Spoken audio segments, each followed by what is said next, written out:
はい、皆さんこんにちは。DK フリキ続きを作っていこうと思います。最初にやったのがセンターシャーシの加工、そして前回前後ユニットの加工の方をやっていきました。今回やるのは実際に組み付けてスムーズに稼働するように調整の方をしていきたいと思います。それで DK フレキの僕の中ではね、最大の特徴だと思っているのがフロント側だけに減衰ゴムを入れる。なのでこの減衰ゴムをまず作っていきたいと思います。練習で減衰ゴムの方を作ってみたんですよ。実際に作るのはこんな感じのもので、なんかね、減衰ゴムって聞くとすごいね、めんどくさいイメージがあったんですが、道具さえ揃っていればそんなにね、難しくなかったです。まず減衰ゴムの元になるのがこちら中空タイヤですね。こちらのパーツを使って、これポンチ 6mm のポンチですね。これ自体はねすごい安いです。200円ちょっとだったかな。この辺のね使ったものに関しては動画の概要欄にリンクを貼っておきたいと思いますので、気になった方見ていただければなと思います。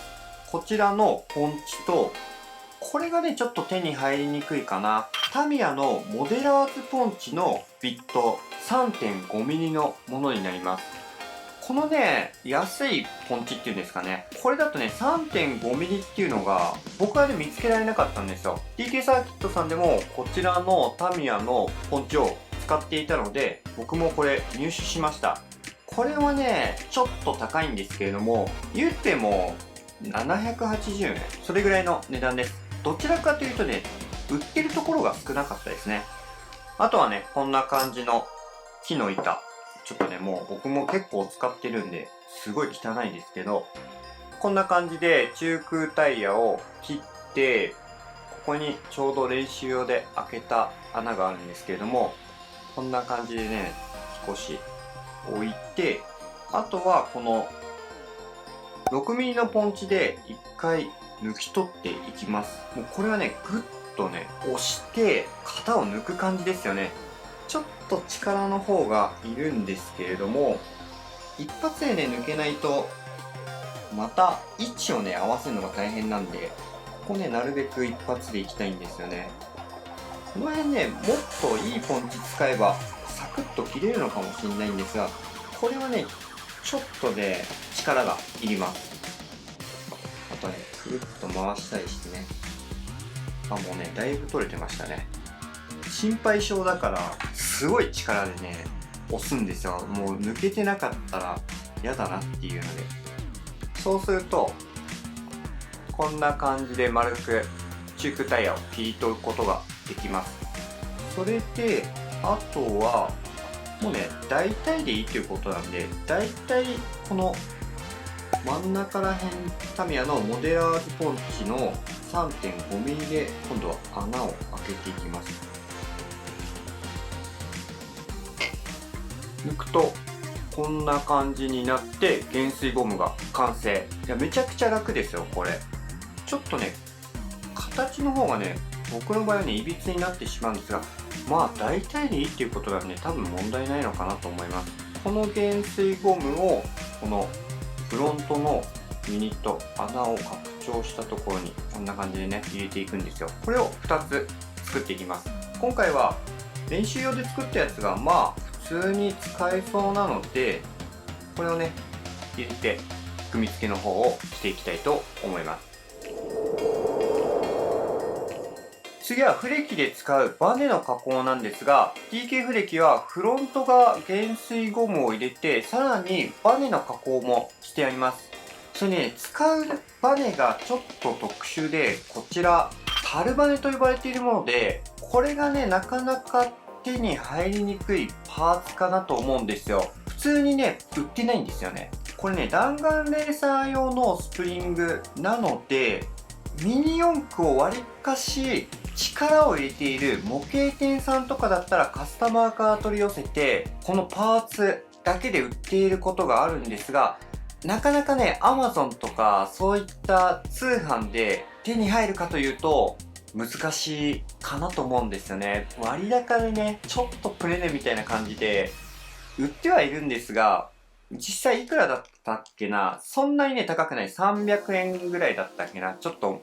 忘れてしまったんですが、こんな感じで、黒の柔らかいタイプ、そしてシルバーの硬いタイプ、4つずつですね。TK フレキは、こちらの黒いバネを4つ使うので、この1袋あれば、とりあえずね、組み立てることはできます。ただ失敗したりとかね、なくしてしまったりって考えると、何個かね、買っといた方がいいかなと思います。なくなるとね、またね、手に入りにくくなってしまうので、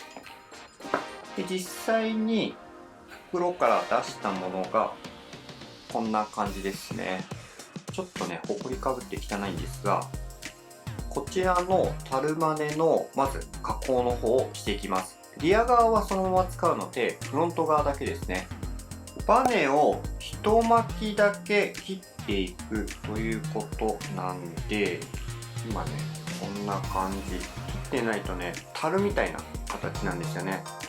こんな感じで、上がちょっと径がちっちゃくて、真ん中が広い形状になっています。これを一巻きなんで、この辺りかな、見えます？この辺りで切っていきます。ちょうどこのバネの巻きの始め、ここからそのまんま下に来て、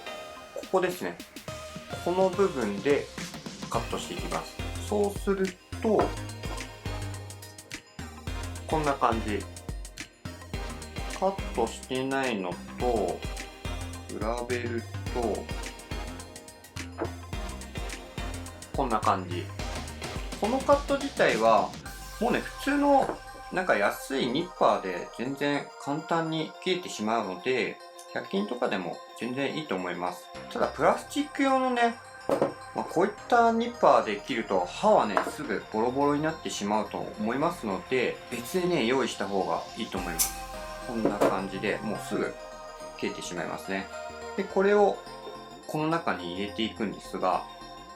切った方を下にして入れていくみたいです。なんかね、このバネめちゃくちゃ汚いんで、一回洗っておきたいと思います。このね、バネのね、洗い方、僕結構雑なんですけれども、フレーキのね、メンテとかでね、僕も洗ったりするんですが、こういった小瓶、これにもう入れてしまって、パーツクリーナー入れて、シャカシャカシャカシャカシャカシャカシャカシャカシャカシャカ振って、とりあえず洗っていきます。これでね、結構綺麗になるんですよね。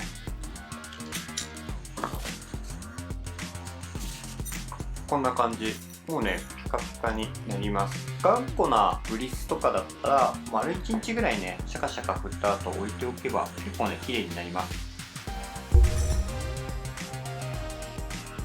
減水ゴムとタルマネの準備ができましたので、実際に組み付けていくんですが、まずはね、簡単なリア側からいきたいと思います。この部分にタルマネ、これはね、カットしてないものですね。こちらを入れて、もうこうやってね、入れるだけですね。で、この組み付けの際にグリスを塗った方が可動が分かりやすいということなんで、僕もやっておきたいと思います。僕ね、いつもね、グリス塗らないでやってたんですよね。そうするとね、どこが引っかかってるのかよく分かりにくいなって思っていたので、これね、結構いい情報だなと思いまして、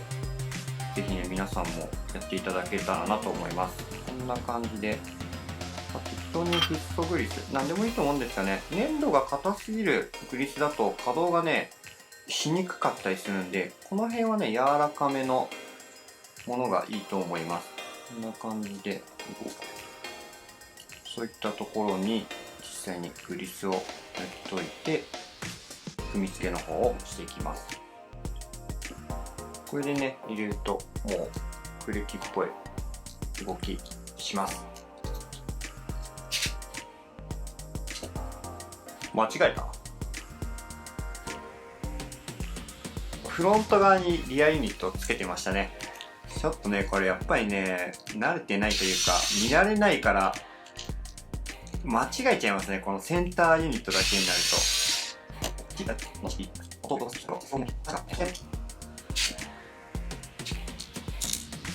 はい、リア側の取り付けが終わりました。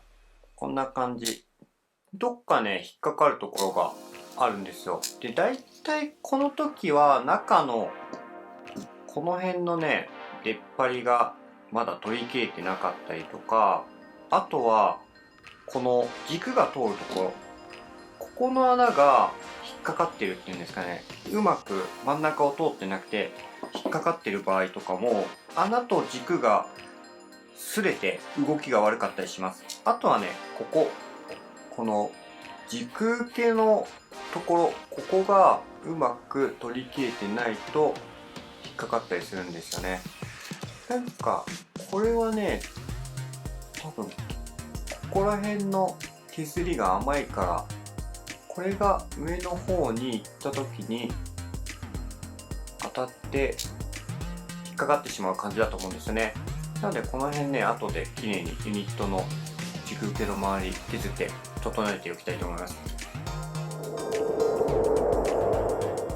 フロント側はこのカットしたタルバネ、これのカットしてない方を上にして取り付けていきます。こんな感じですね。そしてまずグリスをちょっと塗っちゃって、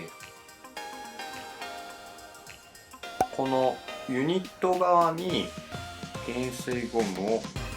入れていきます。でこの減水ゴムにもグリスを塗っておきたいと思います。であとは取り付けていくんですが、減水ゴムがここ噛んじゃってなかなか軸が出てこないんですよね。この時隙間をね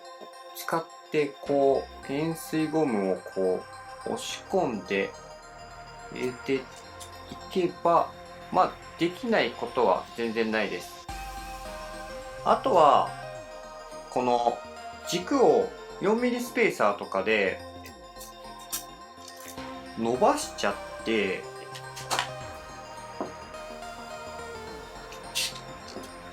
この減水ゴムを先にこっちに入れてユニットを通して、ちょっと今回こっち側やってないのでこっち側ね、隙間から押し込んで入れておきたいと思います。ちょっとうまくできないな。こっち側もちょっと軸延長してやりますか。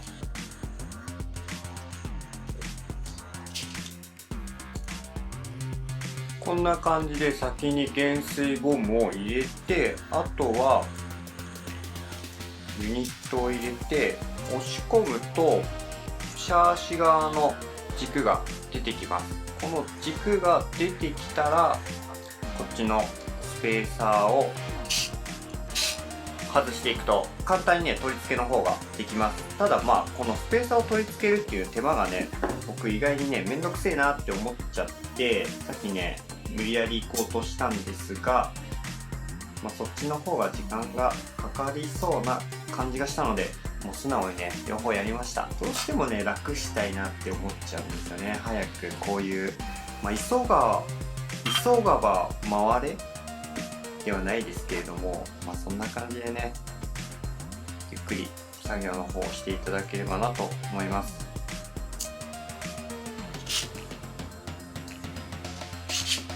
はい、こんな感じで取り付けが終わりました。この状態でやるとなんかほぼほぼ戻ってこないというか動かないですね。何が原因なんだろう。なんか軸がすごい引っ張ってるような、こっちはいい感じなんですよね。こんな感じ。こっちがこう引っかかってるっていうんですかね。多分ねこの軸が通るユニット側の穴、これがリューターでお椀状に削るとき少しねプラスチックが溶けて径がちっちゃくなっていたんですよね。それが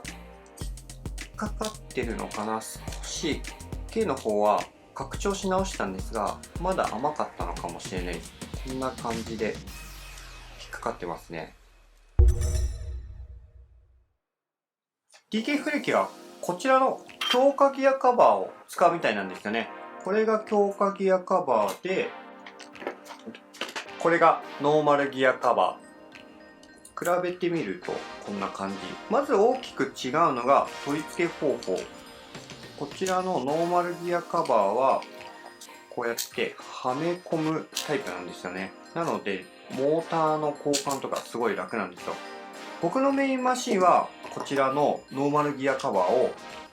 使っています。もうね、モーター交換が楽なんで。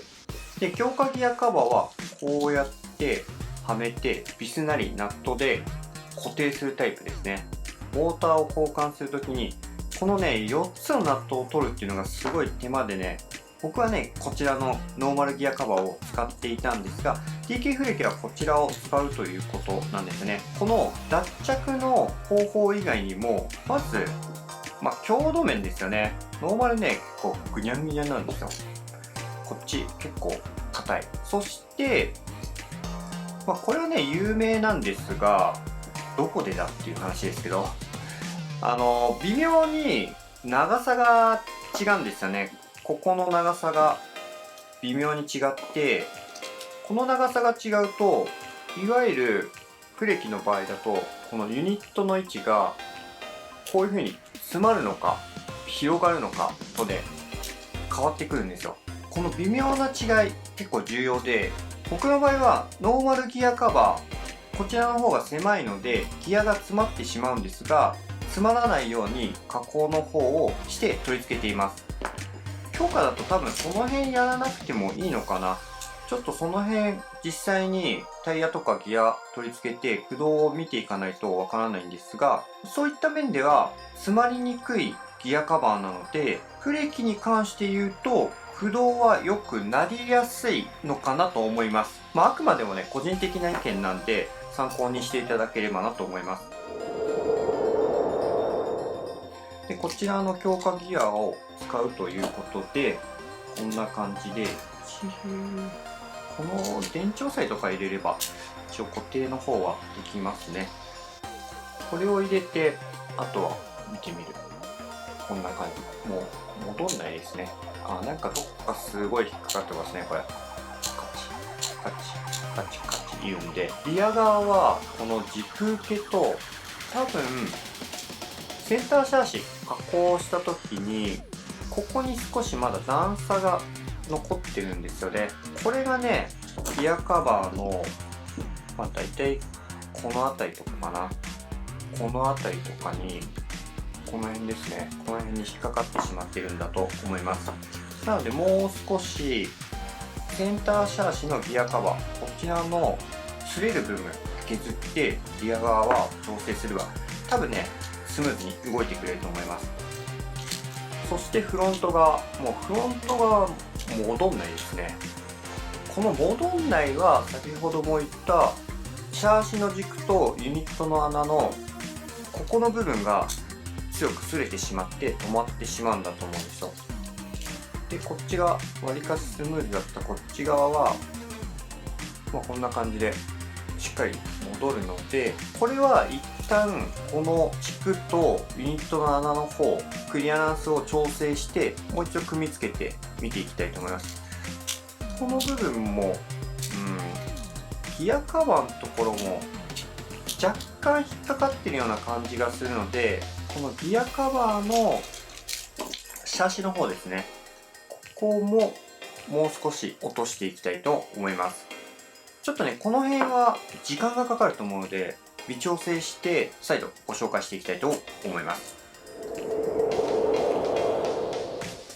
はい、調整の方がほぼ終わりました。リア側はこんな感じでもうスコスコ動きますね。ただ上までね、グッと押し込むと戻らなくなります。これはね、シャーシの軸の方が上の方が径が大きいんですよね。なのではまってしまうんですが、そもそもここまでフレキはボトムすることはないと思うので、この辺で引っかからなければ問題ないと思います。でね、カチカチまだ言っているのは、ちょうどこの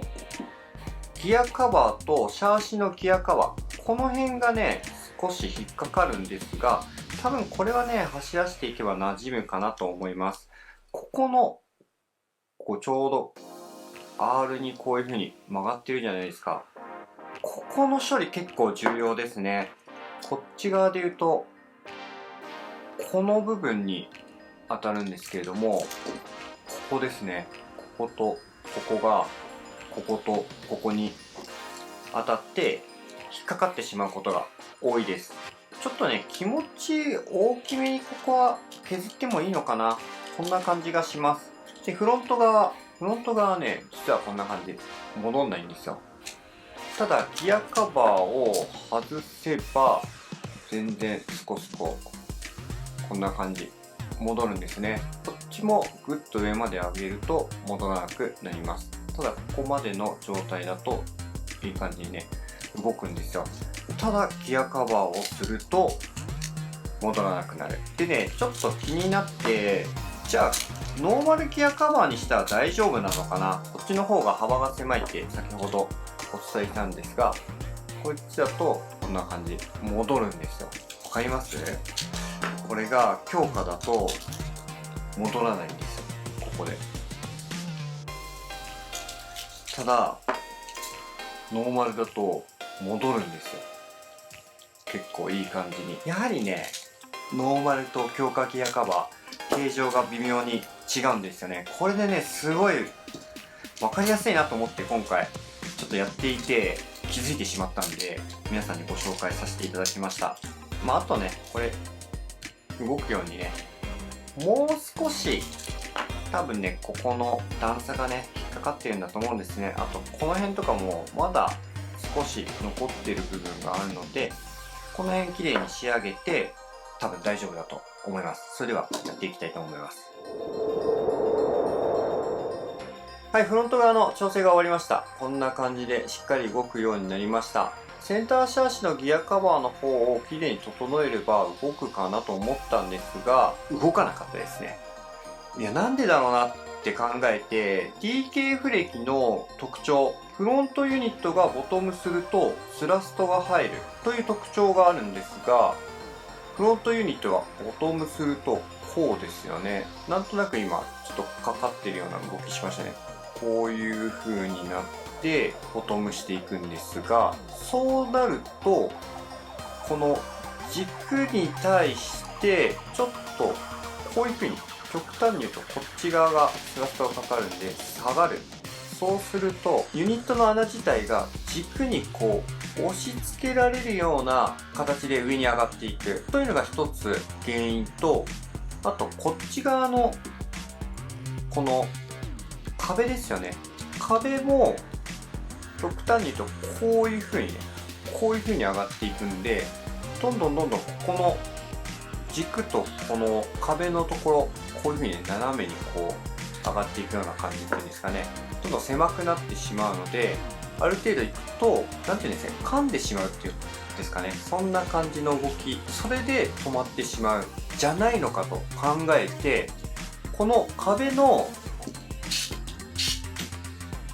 ここの部分なんですが、ここをほんと若干こっち側下側だけ斜めに削りました。そうするとこれがシャーシの方だとして、普通のフレキだとこういう風に動くから大丈夫なんですが、 TK フレキの場合はスラストがかかる方向に動くので、これが徐々にこういう風になっていく。そうするとこっちの軸とこの壁がこうだったのがこういう風になるから狭くなってしまう。なのでこの部分を少し斜めに削りました。ほんとね、少しだけですね。やりすぎるとここガバガバになってユニットねグラグラになるんで、ほんと少しだけ斜めに削ったらスムーズに動くようになりました。この辺はね、もしかすると僕のやつがたまたまそうだっただけなのかもしれないですし、シャーシのちょっと個体差とかそういったのにも関わってくるので、あれなんか全然ユニット動かねえな、動いたとしても戻ってこねえなってなった方はちょっとそのあたり気にしていただければ、もしかしたら改善するかもしれないですね。僕の場合はね、それでねいい感じになったんですよね。この辺のユニットが動かない、どこが干渉してるとか考えてると、なんかね、難しいんですよね、フレキって。ここじゃねえかと思って加工してたところが実際は違って、いや、そこちょっと加工しすぎたとかね、出てくるんですよね。今回ね、こっちのシャーシ側のギアカバー、かなり段差がギリギリなくなるまで削ったので、もうちょいあってもいいのかな。ここ、ちょっとだけね、隙間があるじゃないですか。文字防止ステとか入れて、もしかすると平行になれば、ここもね、埋まって大丈夫かもしれないんですが、その辺はまたおいおい組み付けながら見ていきたいと思います。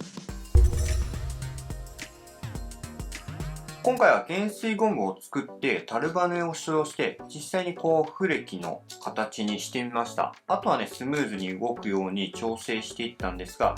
リア側はわりかしね、スコスコ。まだこのギアカバーのところ、引っかかるところがあるんですが、この辺はね、走らせていれば馴染むかなっていう感じの引っかかりですね。一応カチカチは言うんですが、しっかり戻ってくるので、フロント側はね、もういい感じ。引っかかるところもないぐらいいい感じにね、動きます。ただ減水ゴム入ってるんだけど、スコスコ動くような感じですよね。なんかね、減水ゴム入ってるともっとゆっくりね、これでもうグニーってね、戻るイメージがあったんですが、グリス自体が今、フッ素グリスなんでね、ほぼ抵抗がないようなグリス。この辺粘度が高いグリスに変えていけば、減水もね、もうちょい効いてくるのかなと思います。あとはね、その辺実際にやってみて、どうなるのか見ていきたいと思います。ここまでで、ほぼほぼ DK フレキ完成になりましたね。実際に作ってみて、細かなところ、注意点っていうのは多かったんですけれども、終わってみると意外にいけたなっていう感じはします。一気にね、一日で全部やったりとか、短い時間で急いでね、作業をすると失敗すると思うんですが、ゆっくりゆっくり一つ一つ加工をして、最後組み立てながら微調整していけば特に問題ないかなと思います。あとはね、走らせてみてですね、僕が作った DK フレキがちゃんとした DK フレキと呼ばれているものなのかっていうのも僕だとね、わからないので、この辺で走らせて